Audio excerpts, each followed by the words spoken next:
एका जुन्या चाळीत पावसाळा सुरू झालेली ही गोष्ट शेवटी प्रेमात बदलते. नमस्कार. पावसाच्या हलक्या सरींनी जुन्या चाळीचं अंगण हळूहळू ओलसर होत होतं. लाल मातीचा वास हवेत मिसळला होता आणि प्रत्येक थेंबाने जणू काही आठवणींची एक हलकी लय तयार केली होती. चाळीच्या लॅम्प गॅलरीतल्या लोखंडी रेलिंगवर पावसाचे थेंब टपटप पडत होते आणि त्याचा मंद आवाज संपूर्ण वातावरणात एक शांत संगीत भरत होता. त्या गॅलरीच्या शेवटच्या कोपऱ्यात एका छोट्याशा दारात ती उभी होती. तिच्या हातात एक जुनासा कप होता, ज्यातून उकळत्या चहाची वाफ हलकेच वर येत होती. तिचे केस थोडेसे ओले झाले होते आणि पावसाच्या थंड वाऱ्याने ते हलकेच तिच्या गालांवर येत होते. ती शांतपणे समोर पाहत होती, जणू काही त्या पावसात काहीतरी ती शोधत होती.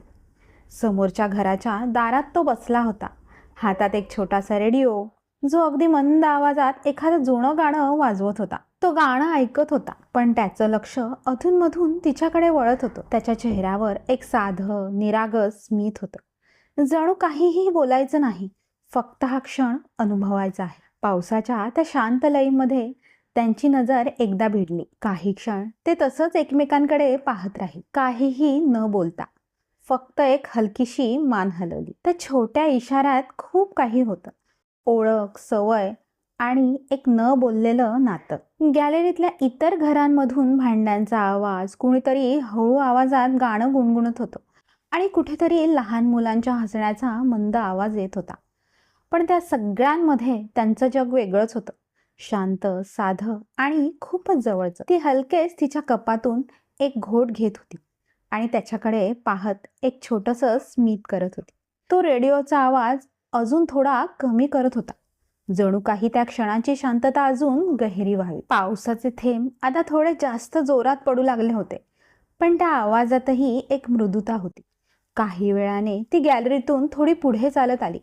तिच्या पावलांचा आवाज खूपच हलका होता, पण तरीही त्याला तो ऐकू आला. तो थोडासा सरळ बसला आणि तिच्याकडे पाहत राहिला. ती त्याच्या समोर येऊन थांबली आणि दोघंही काही क्षण काहीही न बोलता उभे राहिले. चहा घेशील?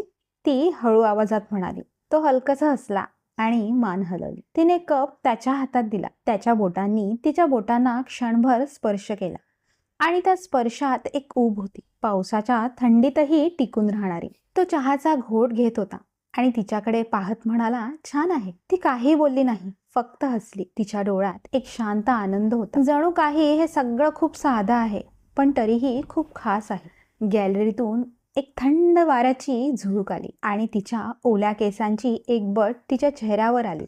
तो हलकेच पुढे झाला आणि तिच्या बटा तिच्या कानामागे सारू लागला. त्या छोट्याशा स्पर्शाने दोघंही थोडेसे थबकले, पण लगेचच एक हलकसं स्मित त्यांच्या चेहऱ्यावर उमटलं. पावसाचा आवाज आता थोडा मंद झाला होता.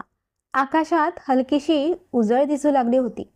चाळीच्या अंगणात पाण्याचे छोटे छोटे डबके तयार झाले होते आणि त्यात पडणारे शेवटचे थेंब हलकेच तरंग निर्माण करत होते. ते दोघं गॅलरीच्या रेलिंगला टेकून उभे होते. त्यांच्यामध्ये काहीही अंतर नव्हतं, पण तरीही एक शांत जागा होती, जिथे शब्दांची गरज नव्हती, फक्त एकमेकांची उपस्थिती पुरेशी होती. समोर कुणीतरी कपडे वाळत घालत होतं. कुठेतरी एखादी आई आपल्या मुलाला हळू आवाजात झोपवत होती. त्या सगळ्या साध्या गोष्टींमध्ये एक घरगुती ऊब होती आणि त्याच उभेत त्यांचं नातं हळूहळू फुलत होतं. मग ती हळू आवाजात म्हणाली, पाऊस थांबतोय. तो आकाशाकडे पाहत म्हणाला, हो, पण हा क्षण थांबला असता तर बरं झालं असतं. ती त्याच्याकडे पाहून हसली. क्षण थांबत नाहीत, पण आठवणी राहतात. तो तिच्या डोळ्यात पाहत राहिला आणि काही क्षणांनी हलकेच म्हणाला, मग ही आठवण जपून ठेवूया. ती मान हलवत त्याच्या शेजारी उभी राहिली. पावसाचा शेवटचा थेंब गॅलरीच्या कडेला पडला आणि हवेत एक हलकीशी थंडगार शांतता पसरली. त्या शांततेत, त्या जुन्या चाळीत त्यांच्या नजरेतून, त्यांच्या छोट्या हसण्यातून आणि त्या उबदार स्पर्शातून एक प्रेम हळूहळू उमलत होतं, अगदी शांत, अगदी साधं आणि कायमचं राहणारं. तर मित्रांनो, काही नात्यांना नाव नसतं, पण त्यांची आठवण कायमची मनात राहते. प्रेम मोठं नसतं, ते अशा छोट्या क्षणात हळूच उमलतं. तर आता तुम्हाला ही स्टोरी कशी वाटली बरं? मला कमेंट करून नक्की कळवा आणि अशाच छान छान गोष्टी पाहण्यासाठी आपल्या चॅनलला लाईक, शेअर आणि सबस्क्राईब करायला मात्र विसरू नका. तोपर्यंत धन्यवाद.